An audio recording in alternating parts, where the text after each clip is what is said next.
আমরা এরপরে 7 দাগের অঙ্ক যেটা রয়েছে, নেক্সট অঙ্ক যেটা রয়েছে, এইটা তোমাদের বইয়ের 22 দাগের অঙ্ক। আগেটা ছিল বই তোমাদের 21 দাগের অঙ্ক, এবারে 22 দাগের অঙ্কটা আমরা করব। অঙ্কটা দেখে একটু বড় মনে হবে। আসলে আমি তোমাদেরকে একটা কথা বলি, অঙ্ক কখনো আমাদের তো সবসময় অঙ্ক আমরা করি একটু সিম্বলিক, কম স্পেসে, কম কথা, কম জায়গার মধ্যে করি। কিন্তু বাস্তবে যে প্রবলেমটা আসে সেটা কিন্তু এইভাবে আসে না। প্রবলেমটা কিন্তু আসে সামাজিক একটা সমস্যার আকারে। মানুষ যে ভাষায় কথা বলে সেই প্রবলেমটা কিন্তু অনেক সময় বড়ও হতে পারে। অঙ্কে আমাদের কাজ, আমরা যারা অঙ্ক শিখবো, অঙ্কের জন্য যেটুকু তথ্য দরকার সেইটুকুটাকে আমরা এক্সট্রাক্ট করে নিয়ে নেব, কাজ করব, তারপরে উত্তরটা আবার সমাজের ভাষায় ফিরিয়ে দেবো। তো দেখো এখানে একটা গল্প আছে যে 5 সেন্টিমিটার পুরু একটি কাঠের তক্তা তৈরি ঢাকনা সহ কাঠের বাক্সের ওজন এত কিগ্রা। তাহলে বাক্সটা কেমন না, বাক্সটা হচ্ছে গিয়ে একটা মোটা বাক্স, যে বাক্সটার মধ্যে একটা কাঠ তক্তা দিয়ে বানানো হয়েছে। যেমন এইখানে একটা থিকনেস দেখো, এখানে পাচ্ছি এখানে একটা থিকনেস আছে।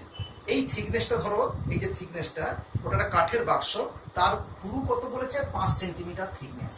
অর্থাৎ যে বাক্সটা থাকবে তার একটা যদি সেকশন আমরা নিই তাহলে ঠিক এই ধরনের হবে। এগুলো হচ্ছে গিয়ে, এটা হচ্ছে 5, এদিকেও 5, এদিকে 5, এইভাবে একটা কাঠের পুরু দিয়ে যাবে। তাহলে দেখতে পাচ্ছি বাইরের ডাইমেনশন, বাইরের মাপ আর ভেতরের মাপ কিন্তু এক হবে না। এখানে যদি 5 হয়, এখানে যদি 5 হয়, তাহলে ভেতর দেখো 10 কমে যাবে। এদিক থেকেও দেখো ভেতরে, এদিকে 5, এদিকে 5, ভেতরের মাত্রাগুলো 10 করে কমে যাবে। এই কনসেপ্টটা কিন্তু ফার্স্ট আমাদের রাখতে হবে।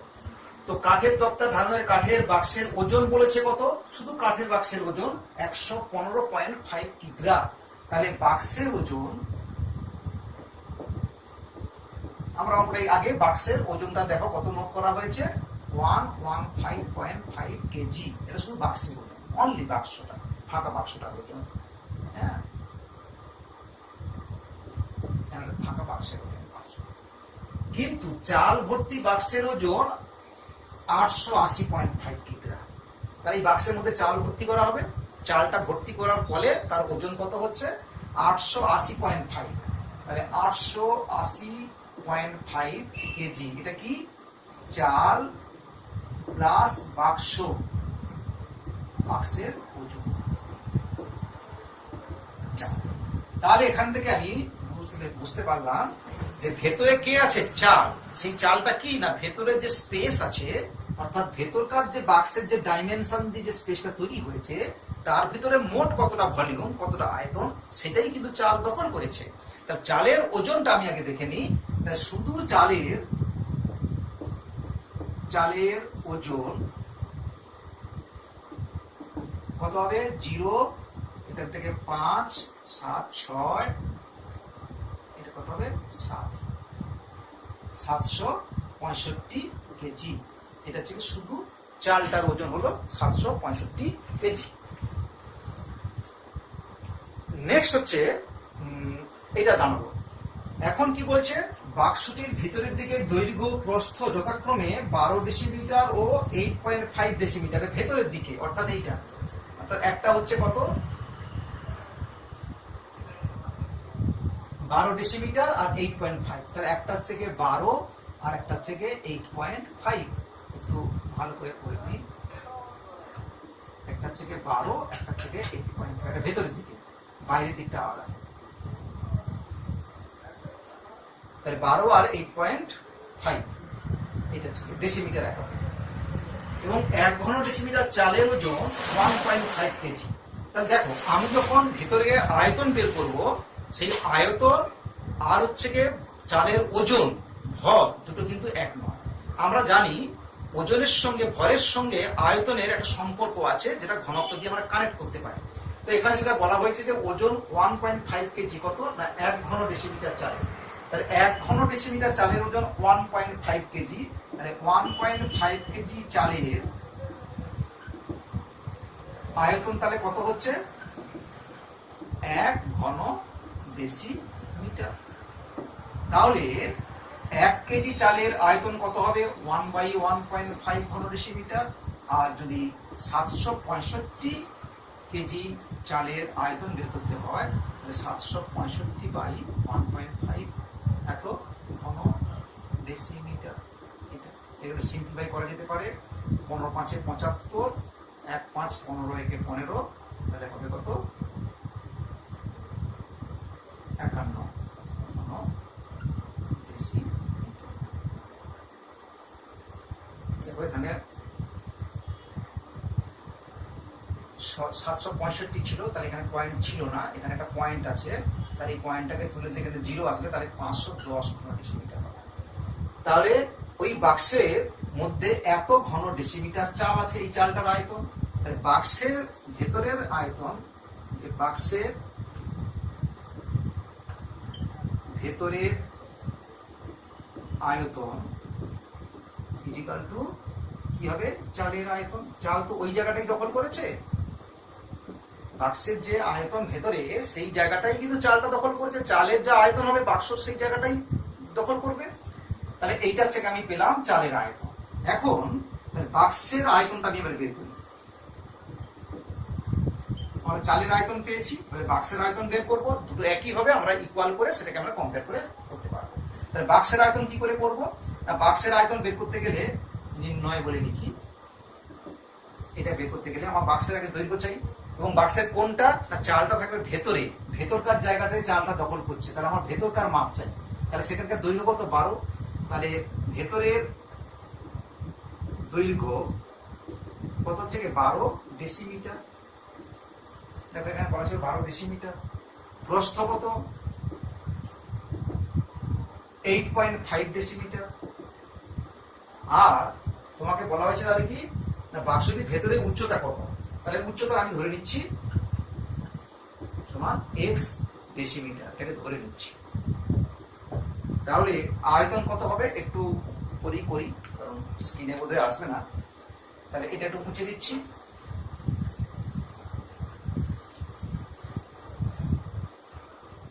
তাহলে আয়তন কত হলো না দৈর্ঘ্য ইন্টু প্রস্থ ইন্টু উচ্চতা, তাহলে কত 12 ইন্টু 8.5 ইন্টু x ঘন ডেসিমিটার, তাহলে হবে 12 5 60 6 12 8 96 6 100। এটা হলো একটা পয়েন্ট আসবে x ঘন ডেসিমিটার, মানে 102 x ঘন ডেসিমিটার। এটা হচ্ছে কার আয়তন হলো বাক্সের আয়তন। আর চালের আয়তন কত পেয়েছি এইটা, তাহলে আমি বলতে পারবো অতএব 102x ইকুয়াল টু 510। আমরা আবারও বলি, যে বাক্সটার মধ্যে এই যে একটা বাক্স রয়েছে, এই বাক্সটা ধরেন এইটা, তাহলে এই বাক্সের যে ভেতরকার যে জায়গা, এই ভেতরের যে আয়তন, এখানেই গিয়ে চালটা দখল করবে, তার চালের আয়তন আর বাক্সের ভেতরের আয়তন একই হবে। এই জায়গাটা আমাদের উপলব্ধি করতে হবে দুটোর মধ্যে রিলেশনটা কি। সেখান থেকে আমরা ইকুয়াল করলাম, এটা হচ্ছে আমাদের বাক্সের আয়তন বেরোচ্ছে, এখানে হচ্ছে চালের আয়তন বেরোচ্ছে। চালের আয়তন আমরা কি করে বের করেছি, প্রথমে চাল শুদ্ধ বাক্সের ওজন থেকে বাক্সের ওজনটা বাদ দিলাম, তাহলে কি পেলাম চালের ওজন। সেই চালের ওজন থেকে সেখান থেকে তার আয়তনটা বের করেছি। সেই আয়তনটা বের করেছি কোথা থেকে না এই যে বলা হয়েছে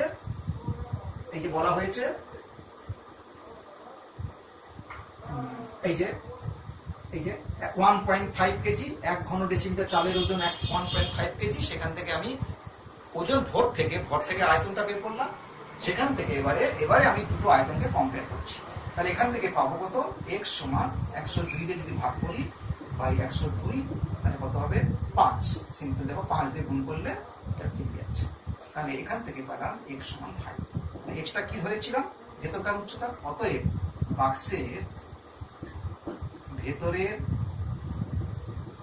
উচ্চতা সমান 5 ডেসিমিটার। 5কে যদি আমি মিটারে করতে চাই তার 10 দিয়ে ভাগ করতে হবে 0.5 মিটার বা হাফ মিটার, সেটা তাহলে একটি পার্ট পেলাম। বাক্সটি বলা হয়েছিল ভেতরের উচ্চতা কত, সেটা আমরা বের করতে পারলাম। এবারে বলা হয় যে প্রতি বর্গ ডেসিমিটার 1.50 টাকা হিসাবে বাক্সটি বাইরে চারপাশে রং করতে কত খরচা করবে। এইবারে দেখো যে বাক্সের চারিদিকে যদি আমাকে রং করতে হয়, তাহলে এখন আর বাক্সের ভেতর নিয়ে ভাববো না, এখন আমরা বাক্সের বাইরের ডাইমেনশন নিয়ে ভাববো। এবং বাক্সের বাইরের ডাইমেনশন গুলো কেমন হবে না বাক্সের বাইরের বাইরের মাত্রা, বাইরের মাত্রাগুলোকে আমরা ঠিক করে নিই। এটা আমরা একটা স্টেপ পেলাম। বাইরের মাত্রা মানে কেমন হবে আরেকবার আলোচনা করি। দেখো এই হচ্ছে কি বাক্সের ভেতরে ডাইমেনশন, তাহলে বাইরেরটা ধরো এরকম, এবং এইটা কত ছিল ভেতরটা 12, ধরো এটা ছিল 12, তাহলে আমরা জানি কি এটা পুরো কত বলেছিল 5 সেন্টিমিটার, তাহলে এদিকে 5 এদিকে 5, তাহলে এইদিকে কত হলো 10 সেন্টিমিটার বাড়বে। এবং এখানে খেয়াল করো এটা সেন্টিমিটারে আছে আর এটা আছে ডেসিমিটারে আছে, কখনোই আমরা 12 সঙ্গে 5 5 10 করবো না। তাহলে এই বাইরের ডাইমেনশন ভেতরের সঙ্গে বাড়বে, কতটা বাড়বে না, এটা ডেসিমিটার আছে তাহলে এটা কত সেন্টিমিটার, তাহলে 5 সেন্টিমিটার আর 5 সেন্টিমিটার মিলে কত হলো 10 সেন্টিমিটার।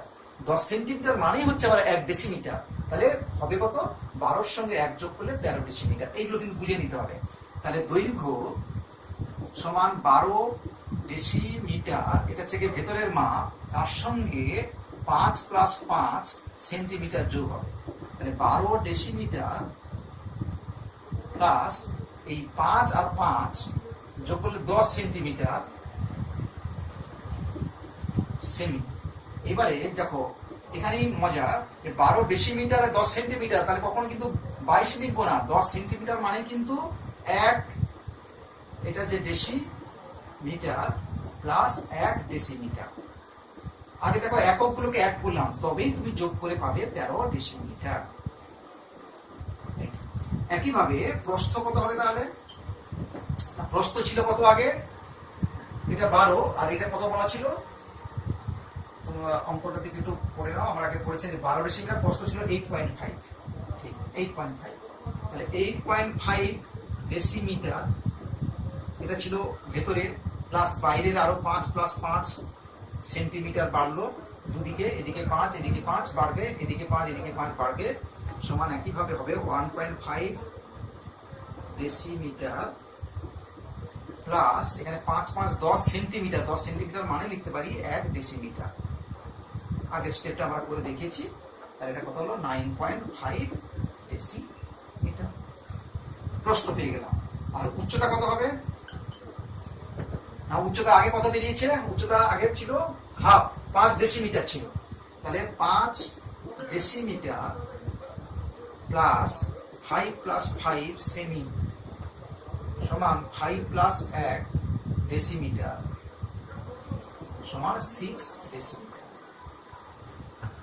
ঠিক আছে, স্টেপগুলো আগেরটাই দেখালাম যেমন। তাহলে আমি দৈর্ঘ্য প্রস্থ উচ্চতা বাইরের ডাইমেনশন পেয়ে গেছি। এবারে আমাকে বলা হয়েছে সমগ্রতল রং করতে হবে। সমগ্রতল যদি রং করতে হয় তাহলে আমাদের কি হবে, সমগ্রতল রং করা মানে কি না, অ্যাকচুয়ালি বাক্সটার চারদিকে এই তলগুলো আমরা কোথায় পেন্টিং করবো, এইগুলো পেন্টিং করবো। এবার এই পেন্টিং করা মানে কি, এখানে পেন্টিং করবো মানে কি, এই সারফেসটা জুড়ে আমাকে কাজ করতে হবে।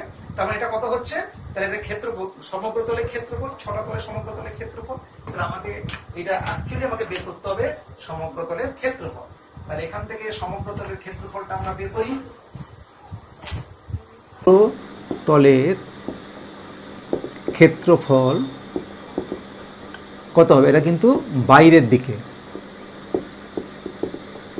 বাক্সের বাইরের দিকে। সূত্র ছিল কি 2 ইন্টু দৈর্ঘ্য ইন্টু প্রস্থ প্লাস প্রস্থ ইন্টু উচ্চতা প্লাস উচ্চতা ইন্টু দৈর্ঘ্য। এটা আমাদের সূত্র ছিল সমগ্রতলে।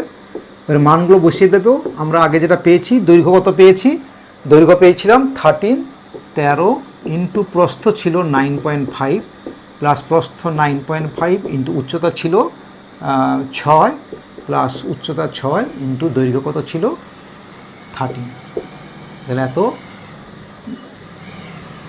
বর্গ ডেসিমিটার। তাহলে এখান থেকে পাচ্ছি কত, 2 ইন্টু এটা 13 ইন্টু 9.5 গুণ করলে কত হবে, 13 5 1 2 3 এইটা। আচ্ছা, এটা কত হবে, 6 5 30, হাতে 3, 9 54, 3 57, আর এটা হবে 13 6 78। তাহলে বর্গ ডেসিমিটার সমান 2 ইন্টু এটা যোগ করে পাচ্ছি কত 0.5, আর এটা হচ্ছে 258 বর্গ ডেসিমিটার সমান হচ্ছে কত, 2 5 10, হাতে 1, 2 8 16, 17, হাতে 1, দু 5 10 1 11 হাতে 1 2 4 1 5, তাহলে 517 বর্গ ডেসিমিটার। এই হচ্ছে আমার টোটাল চারদিকের বাইরের যে সারফেস তার ক্ষেত্রফল। এবারে বলা হয়েছে কত, 1 বর্গ ডেসিমিটার রং করতে কত খরচা হয়, 1 টাকা 50 পয়সা। তাহলে মোট খরচ কত হবে, তাহলে মোট খরচ সমান না সমগ্র তলে মোট কতটা জায়গায় রং করব, 517 বর্গ ডেসিমিটার ইন্টু প্রত্যেক বর্গ ডেসিমিটারে এত টাকা। 15 সাথে 105 হাতে 10, 15কে 15 10 25 হাতে 2, 15 5 75 77, একটা পয়েন্ট আগে আসবে, এত টাকা। তাহলে এই টাকাটা আমার মোট টোটাল খরচা হলো। তাহলে দেখো এই অঙ্কটার মধ্যে আমরা কি কি পেলাম। প্রথমত হচ্ছে একটা বাক্স, সেই বাক্সটার ভেতরের ডাইমেনশনের সঙ্গে বাইরের ডাইমেনশনের মধ্যে সম্পর্কটা কি। ভেতরের ডাইমেনশন যখন কোনো বাক্স বানাই তার একটা থিকনেস থাকে ওয়ালের, তাহলে তার ভেতরের ডাইমেনশন থেকে বাইরের ডাইমেনশনের মধ্যে বের করা, এবং সেখানে যে চাল রাখছি চালের ওজন বের করতে পারলাম, চালের ওজন থেকে তার ভর থেকে আয়তনে কনভার্ট করতে পারলাম, এবং সেই আয়তন যে চালের আয়তন যে বাক্সের আয়তনের সঙ্গে সম্পর্কযুক্ত বা সমান, সেই সম্পর্ক থেকে আমি বাক্সের ভেতরে গভীরতা বের করলাম, এবং ভেতরের ডাইমেনশন থেকে যেহেতু 5 সেন্টিমিটার করে চওড়া ছিল তার বাইরের ডাইমেনশনগুলোকে পরিবর্তন করলাম, এবং বাইরের ডাইমেনশন থেকে সমগ্র তলের ক্ষেত্রফল সেই অনুযায়ী খরচাটাকে আমরা এস্টিমেট করতে পারলাম। তাহলে এই দুটি পর্বের মধ্য দিয়ে আয়তঘন চ্যাপ্টারের যে সূত্রগুলো, তার বিভিন্ন মাত্রাগুলো, তার বিষয়বস্তু ধারণা পেলাম, এবং তাই নিয়ে বিভিন্ন রকম অঙ্কগুলো আমরা শিখলাম সবাই। আশা করি তোমরা বুঝতে পেরেছো। তোমরা বইটাকে ভালো করে পড়ো। আমাদের যে গণিত প্রকাশ বই আছে মধ্যশিক্ষা পর্ষদ থেকে পাবলিশ করা হয়েছে সিলেবাস কমিটির উদ্যোগে, আমাদের সেই বই কিন্তু পুঙ্খানুপুঙ্খ ভালো করে পড়বে, তার প্রত্যেকটা বক্তব্যগুলো পড়ো, প্রত্যেকটা অঙ্ক তোমরা যেগুলো করে দেওয়া আছে প্র্যাকটিস করবে, আর অনুশীলনীতে যে অঙ্কগুলো আমি করিয়ে দিলাম এইগুলোর সাহায্য নাও, আর বইটাকে বারে বারে তোমরা পড়তে থাকো। দেখবে তোমরা আস্তে আস্তে সমস্ত কিছু বিষয় বুঝতে পারবে। আর বইটির মধ্যে দেখবে যে আমরা যেমন মাস্টারমশাই কাছে আমরা শিখি, যে কোনো যার কাছ থেকে শিখি তাকেই বলি আমরা টিচার, যিনি আমাকে শেখায়। তো বইটাও দেখবে এত সুন্দর করে তোমাদেরকে সাজানো হয়েছে। বইও দেখবে তোমরা যখন বুঝে এই ভিডিওটা দেখলে, বইটা পড়লে, প্রত্যেকটা লাইনগুলোকে ভালো করে বোঝার চেষ্টা করো, উদাহরণটা করো, কেন হচ্ছে, কিসের জন্য হচ্ছে, এরকম একটা অঙ্ক দেখে আর একটা অঙ্ক করার চেষ্টা করো। দেখবে বইও কিন্তু তোমাদের খুব হেল্প করছে। বইও তোমাদেরকে এইভাবে আমাদের মতো কথা বলছে, বইও এক পরোক্ষে তোমাদেরকে একটা শিক্ষকতার জায়গায় তোমাদের ভূমিকা